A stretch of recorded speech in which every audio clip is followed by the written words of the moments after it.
Okay, good evening to all of you. Good evening, Captain Vijay Kumar. Once again, thank you for the invitation to come back here again. Really appreciate it and great to be back here and addressing all of you, those in the room and those online.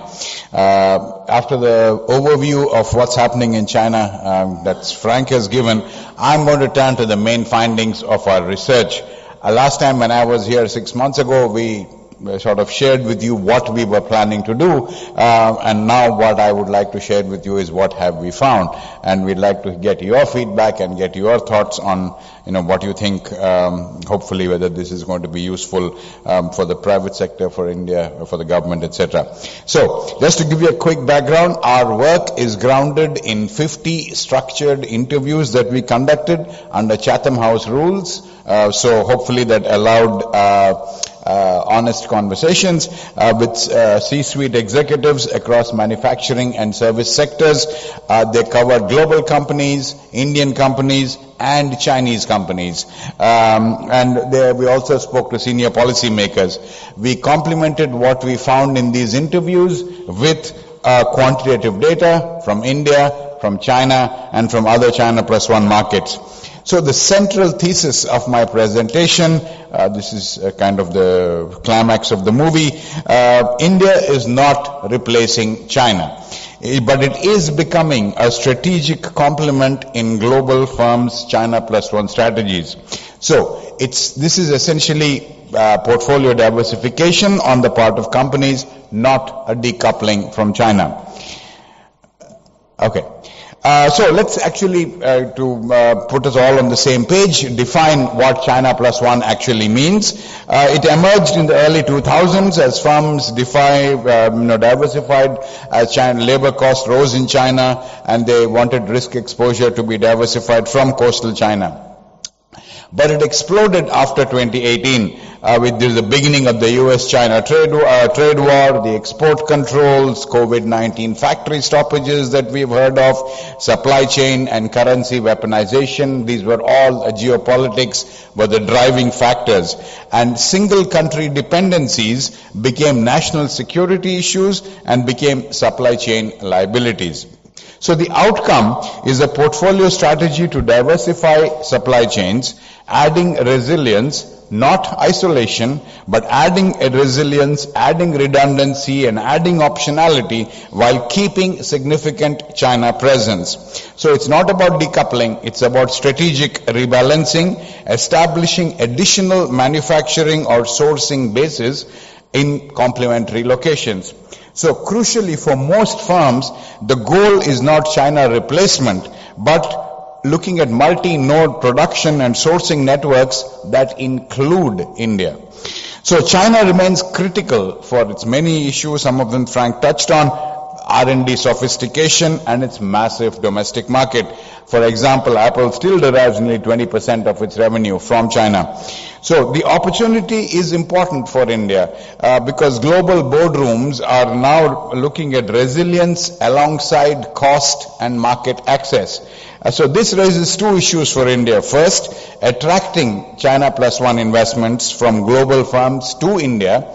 And second, and this is required for India to meet its own development and economic growth objectives, Viksit Bharat 2047. We would all like that has a strong China component involved in it. And the second factor is diversifying sourcing dependence for India away from China. So those are two issues that matter for India. So, but why does India matter for global firms? And India matters because of its scale, because of its talent, and because of its policy traction. So it's a 1.4 billion domestic market, rivaling China's. Median age is 29, China's is 41. Several of our interviewees told us that India's scale justifies capex investments that smaller nations simply cannot support for its own domestic market. India produces 2.5 million STEM graduates annually. We know that there are issues with varying quality, but this is still a major strength. And India also has a large and vibrant startup ecosystem. The production-linked incentives, PLI schemes, seem to be delivering. Electronics components have surged, as was mentioned by Manoj, and from near zero to about $25 billion. Dozens of factories. Apple story is, of course, well known. We have a representative sitting right here. The pharma is another. Some respondents told us that PLI made the difference between pilot and scale. And of course, PLI has its share of critics, we know that, but on the ground it is attracting investments. So India also uniquely supports a Made in India for India strategy, where its middle class consumers justify capacity without export reliance, and selective export growth in certain sectors. So it also supports targeting competitive exports of what we call good enough products. So products to other developing countries, products to Africa, products to Latin America, where the consumers may be more price sensitive, and not just high spec products to developed markets. So unlike smaller Asian alternatives in the China Plus One strategy of global firms, India offers both production scale and market demand. So other destinations, for example Vietnam, they may be geared towards optimizing exports, but India de-risks with home consumption, and no other China Plus One destination actually matches what India can offer. But that said, here is a trade-off that investors are weighing, global investors are weighing. China, as was mentioned earlier, has unmatched mature ecosystem, some of the world's best infrastructure, but it has rising labor costs, 20%, 30% or more wage premium versus India. Geopolitical tensions that we all know about, they are driving many global firms to diversify from China. Many Chinese firms have their own China Plus One strategies. They are also going out of China and moving into other China Plus One destinations, for example, ASEAN. So even though the primary driver in their cases may be tariff arbitrage now, it was cost earlier, maybe tariff arbitrage now. So if you look at Vietnam as another possibility, another very attractive destination for China Plus One, it's got export-focused efficiency, improving logistics, but it's a mid-sized market. Its GDP is about a tenth of India, roughly speaking. Capacity constraints are already emerging in Vietnam in ports and logistics, as it absorbs a lot of FDI since 2020. Thailand, it has a stable automotive industrial hub, strong regional integration, moderate costs, but a similarly mid-sized market and less demographic dividend than India has. So India stands out. Primary role as huge, access to a huge market, very large scale, positive demographics, and strong domestic demand. So all of this said, where does India fall short then in the scheme of things when people are assessing China Plus One destinations? All our interviews shared considerable frustration in several areas, and some of you may share that. First, the well-known bureaucratic complexity across both central and state government levels, and this is despite government trying to improve the ease of doing business over many, many years. Some infrastructure issues, just as in some examples. Industrial electricity, on paper, if you compare per unit, per megawatt costs, actually compare are similar to that in China, but that's only on paper. Actual experience costs are much higher for businesses in India for a variety of reasons, including creating backup capacity, etc., and that can lead to power costs 20% or more higher than China. Logistics costs. The government of India, DPIIT, has released a report that says that India's logistics costs are 8% of GDP, 7.97 to be precise. China has released a report saying its logistics costs are 13.5% of GDP. I will leave it at that in terms of what it is that the experienced cost in India is, what India is saying and what China is saying. So clearly the experienced cost in India on logistics is much higher than what we see as reported. Interviews also told us compliance costs are substantial, and some of you here who lead industry, who lead businesses may agree. There's also geographic concentration risk. 60% of India's FDI comes into 4 states: Maharashtra, Karnataka, Gujarat, Tamil Nadu, right here. Single window approval systems, reliable power, cleared land, pre-cleared land banks. These are just examples of issues where there is enormous unevenness across states. And as a corollary, ecosystem development is also uneven across these 4 and many of the other states. In order to develop advanced manufacturing skills, supply chain depth, development, etc., takes 5+ years, as many respondents told us, sometimes even a decade, even with a lot of focus. Some of the early Korean entrants into Tamil Nadu invested a decade or more building up their supply chains. Batteries and EVs could take as much or longer today. So there needs to be a realism in terms of time horizon as to what you can accomplish in India. So these are some of the considerations that businesses are thinking about when they look at India as a China +1 destination. And we can't really wish these away. Execution and policy gaps you can actually quantify.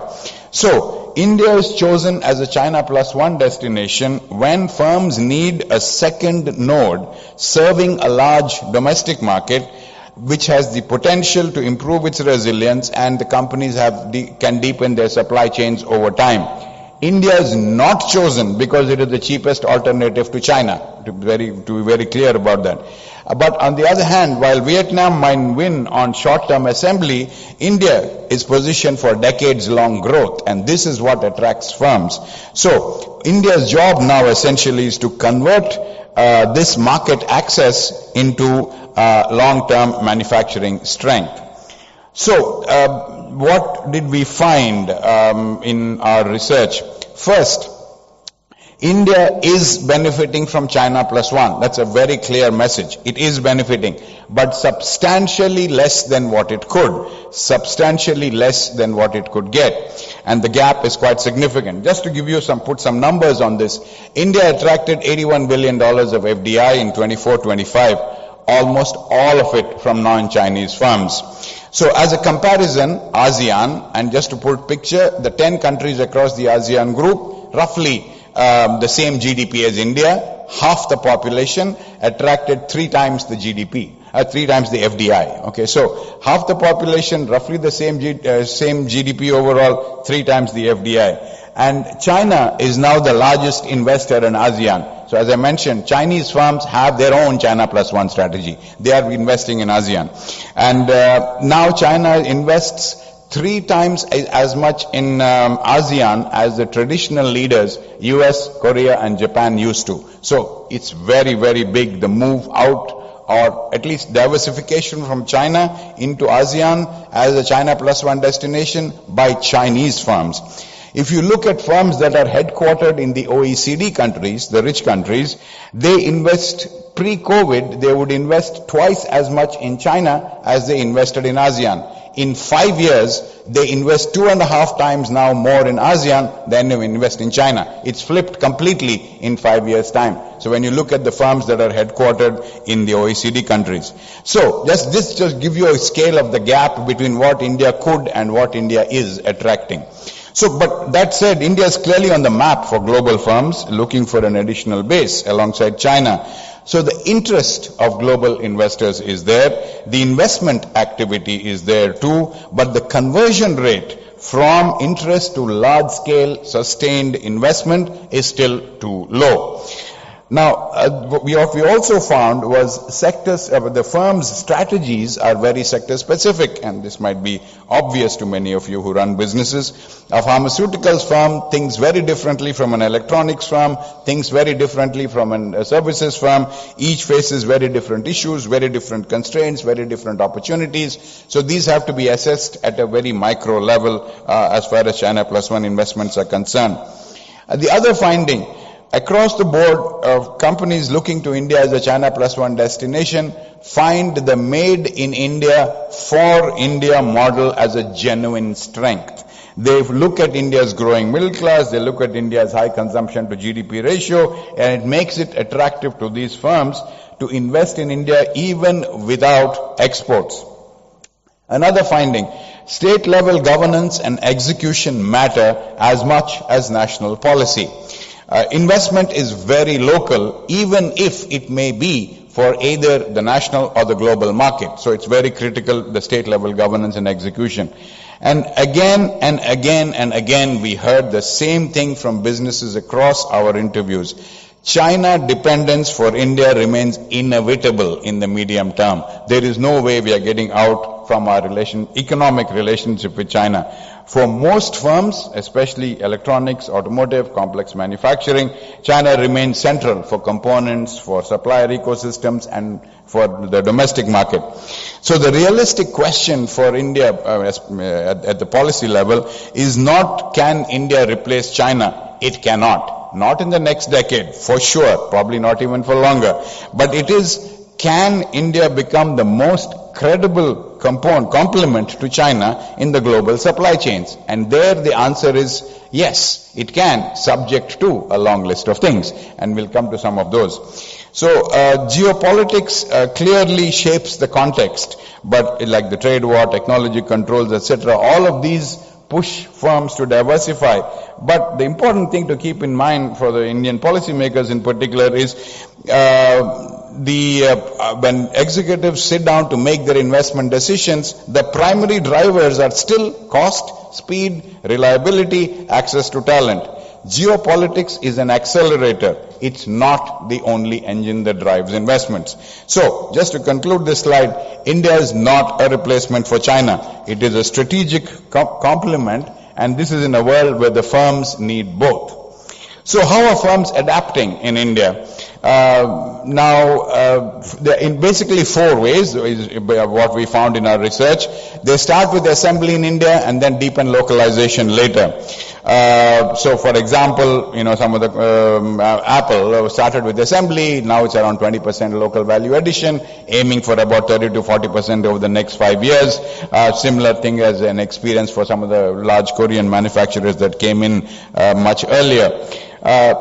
Second, corporate strategy has evolved from cost efficiency to resilience. So firms are now using basically multi-sourcing to balance resilience, cost, and market access. And nearly 2/3 of the firms that we spoke to are implementing these multi-sourcing strategies. And interestingly, some firms told us they base themselves, for them, exporting to Africa from Chennai is cheaper than shipping goods from here to Delhi. So, therefore, they are even looking at different, setting up different facilities in different parts of India to diversify risk and lower their own costs across the Indian market itself. So, that's one in terms of looking at corporate strategies. Companies also rely on local partnerships via joint ventures to navigate Indian regulation and to navigate execution risk. Firms are also tailoring products. They are tailoring products for India. They are tailoring products to be made in India for other emerging markets, for other developing countries, and they are not doing it just copying whatever they are doing it in China. They are tailoring products for these markets. And given their price and the price sensitivity of these markets. So, many companies are looking at India as a base to export good enough products to other developing markets. So, the most common pattern is that firms are beginning with a made in India for India strategy, and then later on they are moving into exports either to developed markets or to good enough products for the other emerging markets. So, on the basis of all these findings, what should policy actually do?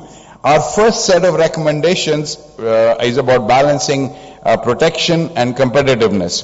So in 2020, India for investment from China, India released Press Note 3. There was COVID, there was Galwan. There very understandable response at the time. But 2 months ago, in March, India moved to a much more targeted risk-based system. Investments only above a 10% beneficial ownership or those involving control, trigger screening. There's a fast-track 60-day mechanism for certain key sectors. So this shift in our view is important. And just to let you know, our research was completed before March 10th. So had this talk been before March 10th, we would have had exactly the same recommendations. Strongly supports what India is doing. ring fence genuinely sensitive sectors, open up more in non-strategic areas, attract capital, technology and capability, and send a signal to the world that you don't close down and you can manage security concerns in a way while keeping yourself open to these, to capital, technology and capability. So this is sort of on the Press Note 3 issue, which has been a significant factor in the India-China relations. But beyond Press Note 3, there's a much broader competitiveness agenda. If India wants to anchor more China Plus One investments, it has to address cost disadvantages, especially power and logistics. There is no getting away from that, and continuing to simplify a regulatory environment. So the message basically is calibrated openness plus lower operating frictions. It's a powerful tool to attract more investments. The second set of recommendations focuses on institutions and implementation. So we've seen how FDI is concentrated in 4 states, 60% in 4 states. So that tells us 2 things. One, national framework is important, but also state level governance and capacity are decisive. So we argue for 3 priorities in this area. First, expand and strengthen single window approval systems and make them really credible. So what investors fear most is not tax rates, but uncertainty and delays. So if the 21-day approvals that we see here in Tamil Nadu can actually become a standard across the country, India's best practice is available in India itself. It doesn't need to look in any other country. So India's attractiveness to China Plus One investment rises sharply. Build supplier ecosystems through targeted support. Right now, PLI supports volume and capacity. At some point, PLI needs, and it has been successful in doing that. But should the objectives remain the same, or should the objectives of PLI themselves evolve into supporting deeper value addition, into supporting deeper supply chain creation and local supplier development? So these are the kind of things that policy needs to think about, looking at the future of PLI, and and understanding the fact that these things take a long time to develop for firms that are coming here. And the third is diffuse the FDI-friendly environment beyond the 4-star states. Looking at state-level benchmarking, use competitive federalism, publish comparable metrics for actual approval times, infrastructure quality, contract enforcement, name and shame kind of thing, and hopefully, that might drive more competition among states. So, the bottom line here is how India implements policy at the state level will determine whether China Plus One benefits are concentrated in a few states or are truly broad-based across India. The third pillar of our recommendations is trade strategy, and this links India tightly